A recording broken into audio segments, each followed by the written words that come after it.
Merci, Marc-André, pour ces belles paroles. It is a tremendous privilege to be here addressing this group. This is an important day for Canada and for Canadians, and I'm deeply touched that all of you chose to be a part of it. Just last month, I had the distinct pleasure of welcoming UN Secretary-General Ban Ki-moon to Canada. We met with some of my most senior ministers, as well as in private, to discuss issues of pressing importance to both the UN and to Canada. We talked about the importance of the Paris Agreement in combating climate change and creating a clean economy alongside our international partners. We discussed Canada's new, refocused approach for Iraq, Syria, and the broader region. Mr. Ban expressed his appreciation for the example Canada has set in resettling Syrian refugees and confronting the global migration and refugee crisis. We also touched on a subject that's very important to me, gender equality and the empowerment of women and girls around the world, and the essential leadership men also have to play on that front. In addition, I reiterated Canada's commitment to ensuring a successful World Humanitarian Summit in May.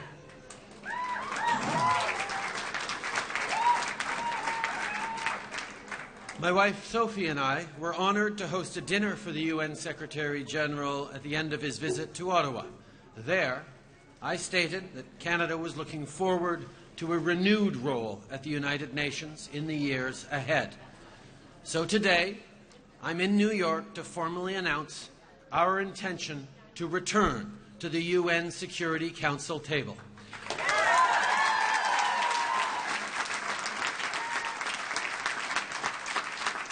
Canada will actively pursue a seat on the United Nations Security Council for the 2021-2022 term. Aujourd'hui, je suis à New York pour annoncer officiellement notre intention de reprendre notre place au Conseil de sécurité de l'ONU. Le Canada travaillera activement à obtenir un siège au Conseil de sécurité des Nations unies pour la période 2021-2022.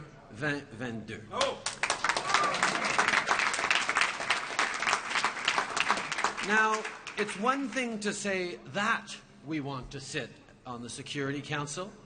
Let me tell you why we want to be there. In recent months, Canada has demonstrated leadership on a number of important UN priorities. We've led on climate change, we've led on support for refugees, and we've led on our important role in the Middle East, including the promotion of security and stability, increasing humanitarian assistance, and support for building longer-term resilience. We have made it clear, both in domestic policy and in international fora, that respect for diversity, commitment to inclusion, and steadfast support for human rights are central to how we define ourselves as a country. These core values not only lend to greater equality among citizens, but also play a pivotal role in ensuring peace and security within and between nations. We are determined to revitalize Canada's historic role as a key contributor to United Nations peacekeeping, in addition to advancing current reform efforts. And Canada will increase its engagement with peace operations not just by making available our military, police, and specialized expertise, but also by supporting the civilian institutions and civil society that help prevent conflict, bring stability to fragile states, and help societies recover in the aftermath of crises. Protecting vulnerable populations, leading on the world stage, and engaging on some of this era's greatest challenges, this is the Canada of today. This is how we build the world of tomorrow.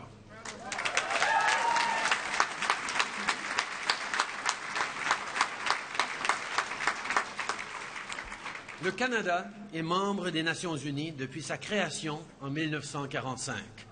Nous avons défendu les valeurs canadiennes fondamentales, comme le pluralisme l'égalité des sexes et la promotion de la paix. Aujourd'hui, nous exprimons haut et fort notre appui pour le travail de l'ONU en lien avec la prévention des conflits et le désarmement, le respect des droits humains et la santé des mères, des nouveau-nés et des enfants. Nous menons des initiatives dans plusieurs domaines, notamment pour mettre fin au mariage précoce et forcé d'enfants. Le Canada est aussi hôte d'organisations de l'ONU, comme l'Organisation de l'aviation civile internationale, l'OACI, l'Institut de statistique de l'UNESCO et le secrétariat de la Convention sur la diversité biologique. Pas plus tard qu'hier, la ministre Haidou a annoncé que le Canada souhaitait être élu à la Commission de la condition de la femme de 2017 à 2021. C'est une opportunité.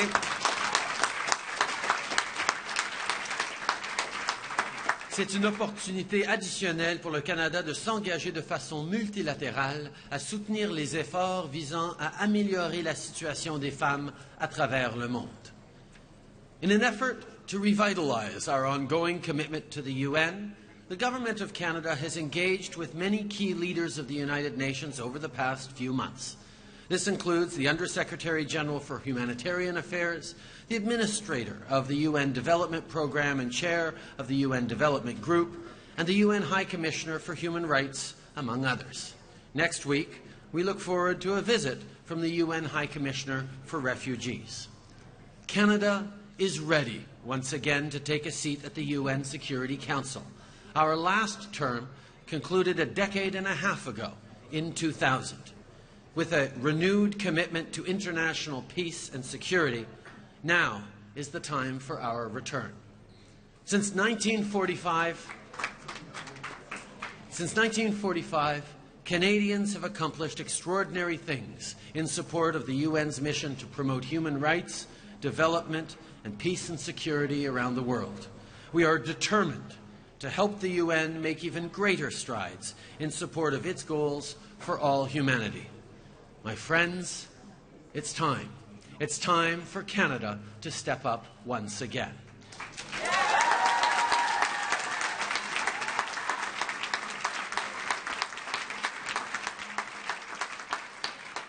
Thank you very much, and I'd now like to turn it over to my friend and colleague and Canada's Minister of Foreign Affairs, the Honourable Stephane Dion.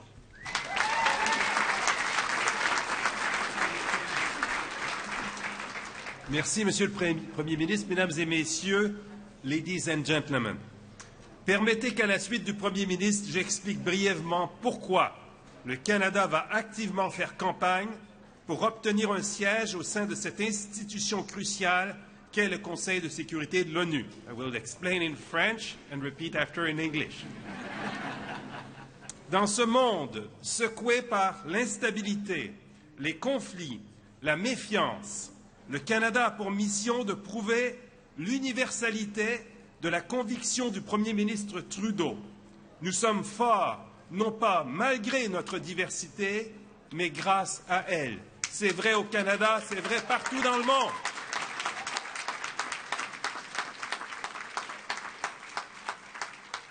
Le monde a besoin d'un Canada plus actif, plus engagé. Voilà ce que le Premier ministre, moi-même et d'autres ministres canadiens, nous sommes fait dire partout où nous sommes allés, que ce soit au G20, à la COP 21, à l'OTAN, au sommet du Commonwealth, à l'OFCE, au Forum de haut niveau pour la Somalie, au Conseil des Nations Unies pour les droits de l'homme, à la coalition internationale contre le groupe armé soi-disant État islamique. Cette demande de retour affirmé du Canada dans l'action multilatérale s'enracine dans notre tradition. Par le passé, le Canada a été un acteur clé du multilatéralisme, du leadership de Lester B. Pearson dans le règlement de la crise du canal de Suez, à la détermination de Brian Mulroney dans la lutte contre l'apartheid en Afrique du Sud, jusqu'à l'action décisive de Jean Chrétien pour l'interdiction des mines antipersonnelles et des sous-munitions et la création de la Cour pénale internationale, le Canada a joué un rôle déterminant. Aujourd'hui, il doit remettre l'épaule à la roue.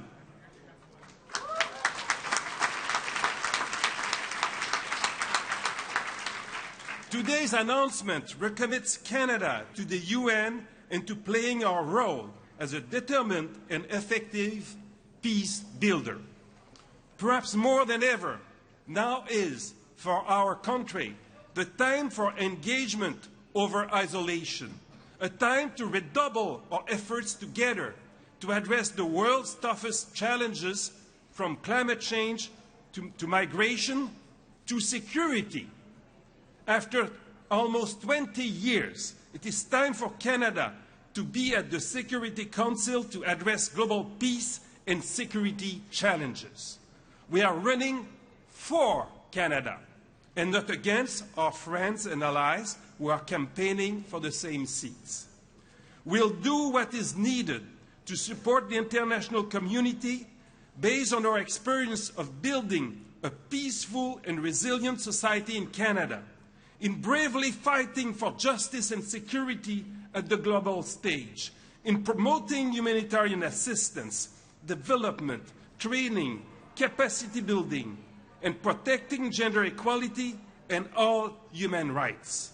We seek a seat at the Security Council precisely because the world is at a time when there is a pressing need to prevent violence, extremism, to manage conflict, and to respond to humanitarian crisis. We know Canada can make a difference. Thank you very much. Merci.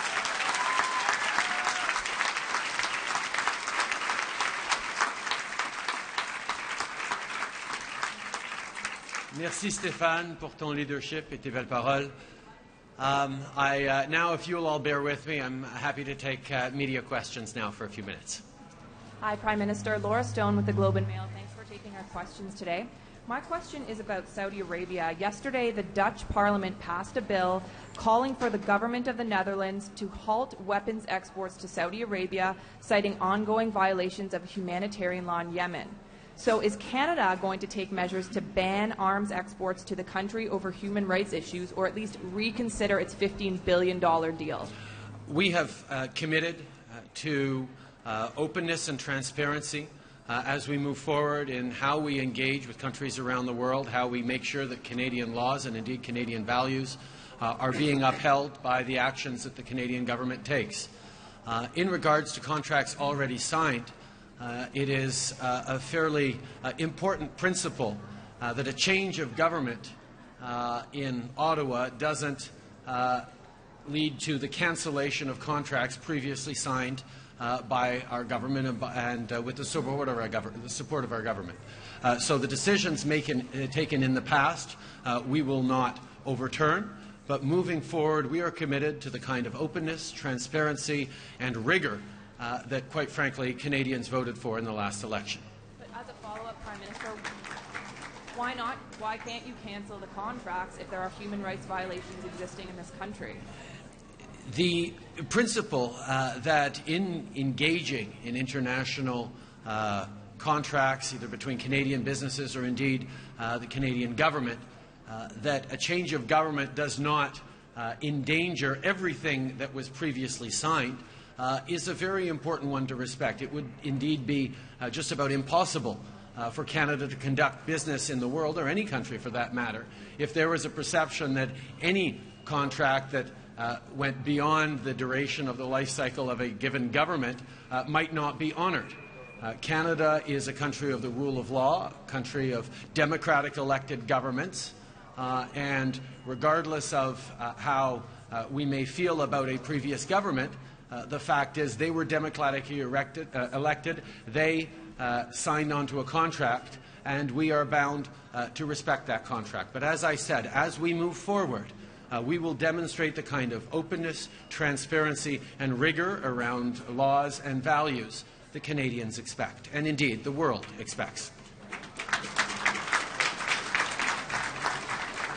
Good morning, Mr. Prime Minister. Katie Simpson, CTV News. I have one question and one follow-up. My first question to you is, a big part of why you're here today is to help promote gender equality.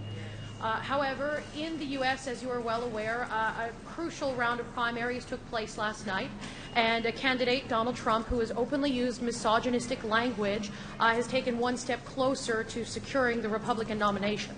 How does his campaign and the language he has used hurt your efforts for groups like this to create gender equality? I think one of the things that we've seen in groups like these is an extraordinary range of people from different backgrounds, different communities, different political ideologies come together around the essential principle that is respect for women's rights, for equality, and indeed people standing up loud and proud to proclaim themselves as feminists. That principle is something that brings us together today. And on the question of the U.S. elections, I have tremendous faith in the better angels of Americans' nature. To quote Lincoln.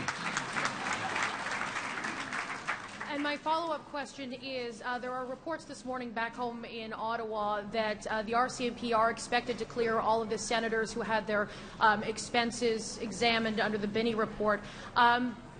Considering that it appears everyone is going to be cleared, was this very expensive investigation worth it? And did it do anything other than damage the reputation of the Senate? On the contrary, I think the travails that the Senate and senators went through over the past years highlighted the need for greater transparency, greater openness, greater accountability, and indeed a distancing from partisanship and the patronage that has defined the Senate over recent years and indeed decades. What we have committed to is an upper house that actually examines in a responsible and much less partisan way important legislation affecting Canadians is an important part of our process. We've seen from the Supreme Court that it is not in the cards for us to simply wish the Senate away, and therefore the Liberal government has undertaken to make significant steps to improve the way it's functioned and to restore its place of confidence in the minds of Canadians who observe our Parliament.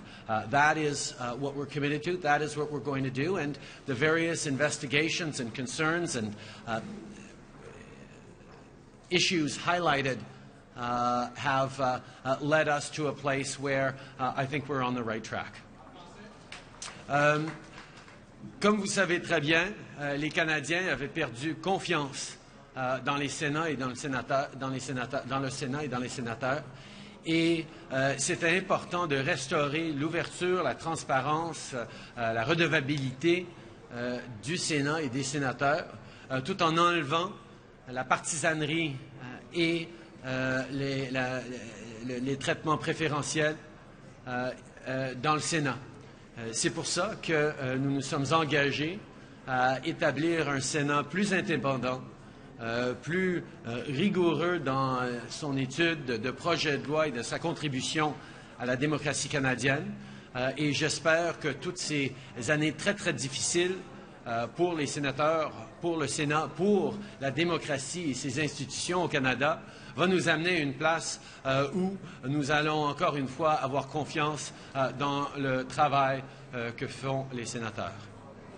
Mr. Prime Minister, Kahraman Halisali for Turkish Radio Television, TRT. There have been discussions on the future of Syria, on whether to divide the country or not. What's your take on it? Should Syria stay united or be divided? And I have a follow-up question. I think that's an important question that is part of the ongoing international discussions by allies and concerned world leaders on the future of Syria. We need to ensure an end to the civil war that has led to millions upon millions of people fleeing their homes. We need to make sure that we are addressing the instability that has led rise to violent factions like the so-called Islamic State. We need to work together as a global community to offer peace and security for the Syrian people. It's not going to happen overnight. It is something that we have to remain committed to and engage in a multi-level fashion. military is going to be part of the solution, obviously, as it is right now, but there's also elements of diplomacy, humanitarian engagement, and engagement directly with refugees that Canada looks forward to being a thoughtful and active participation as we move forward in the short, medium, and indeed over the long term.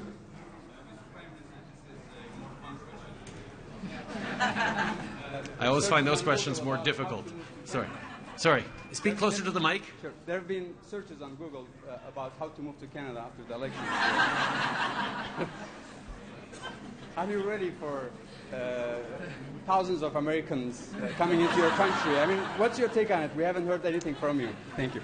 As I mentioned last week when I was at the White House, any longtime observer of American politics, particularly from the Canadian perspectives, knows that in every election cycle in the United States there are people threatening to move to Canada if the candidate they don't want to win actually wins. There's always those threats. Unfortunately for Canada, they never seem to materialize into an influx of Americans looking to build a brighter future for themselves. Every year there are Canadians who move to the United States. There are Americans who move to Canada. And the closeness and the strength of our relationship is something that is actually quite unique in the world. We have strong, distinct identities, and that's part of why Canada respects the electoral process of the United States. But we also know that our economies and our peoples are so tremendously integrated that there is a long friendship that goes beyond whoever actually sits in the White House. Thank you for the McGill signs. Yeah. The McGill crowd is here. Hello. This is Moeko from Tokyo Broadcasting System. It's a Japanese television network. I have a quick question about Syrian refugee. I know, I understand Canada has been really quick to respond to the crisis and accepting more refugees and quicker as compared to the United States. What do you think makes Canada able to accept so many refugees in this short time as providing security in the country? A lot of people are giving my government credit for having drawn in so many refugees in such a short period of time. But to my mind, the credit is entirely due to Canadians ourselves. People who have stepped up in communities across the country, municipal leaders, provincial leaders, who've said, let us help. How can we help? Can we welcome a family, 2 families, 3 families? Individual Canadians, church groups, a broad range of people have realized that this is something that we can do. And it's a reflection of what Canada has always been, whether it was the East Africans fleeing Idi Amin in the early 1970s, whether it was the Vietnamese boat people, whether it was successive or previous waves of immigration. People have come to Canada seeking to build a better life, fleeing horrific situations and conflict, and have contributed immensely to Canada's strength, to Canada's economy, but mostly to Canada's identity. We are a country that is strong not in spite of our differences, but because of those differences. And the Syrian refugees we are welcoming as new Canadians are an excellent example of that. But it's important to highlight that this isn't just a momentary action. It's not just about doing the right thing to try and encourage others to do the same thing, although that's certainly a nice outcome if we do get that. This is about building a stronger economy in Canada in 5 years, in 10 years. We know that the families we welcome into our communities, into our regions across the country, will be valuable contributors to the Canadian richness, the Canadian success story, and that is ultimately why we know it's the right thing to do.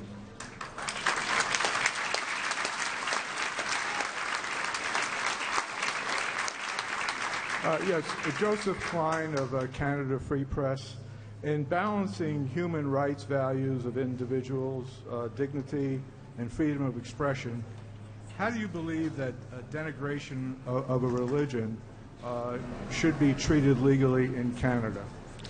Well, in Canada, we recognize broad rights in our Charter of Rights and Freedoms. Right, you mentioned a number of them: rights to equality, rights to freedom from discrimination, rights of expression, freedoms of conscience, of religion, and it's important in any society that we uphold them all, that we engage in the kinds of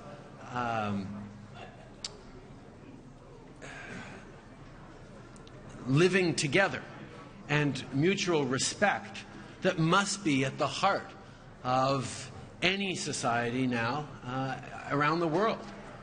Differences, diversity is the reality of the 21st century, and there are pockets of resistance to that, sometimes quite extreme, as we're seeing with the expansion of the so-called Islamic State. But free and open societies must always be built around respect for individual rights and building of shared communities in which those freedoms are allowed to thrive. That is the great challenge of the 21st century, and that is what I am proud of Canadians for, in the way we have both modeled that and the way we continue to work on the challenges that we, like any country around the world, face on how to live in an extraordinarily pluralistic society.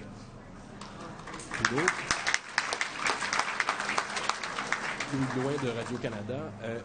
Expliquez-moi, au niveau des missions de maintien de la paix, est-ce que vous avez des pays qui sont ciblés? Est-ce que ça pourrait être une mission, par exemple, en Afrique? Est-ce qu'on a pensé à Haïti? Est-ce que vous avez déjà ciblé des endroits? Et combien de soldats ou de policiers pourrions-nous voir déployer? J'aimerais la réponse en anglais également, s'il vous plaît. Les conversations qu'on a eues déjà avec les gens ici à l'ONU et les gens dans le secteur de maintien de la paix ont souligné que le Canada a énormément à offrir de façon très spécifique, que ce soit des francophones dans le militaire ou en police. Ça, c'est un atout que beaucoup de pays de l'Occident n'ont pas.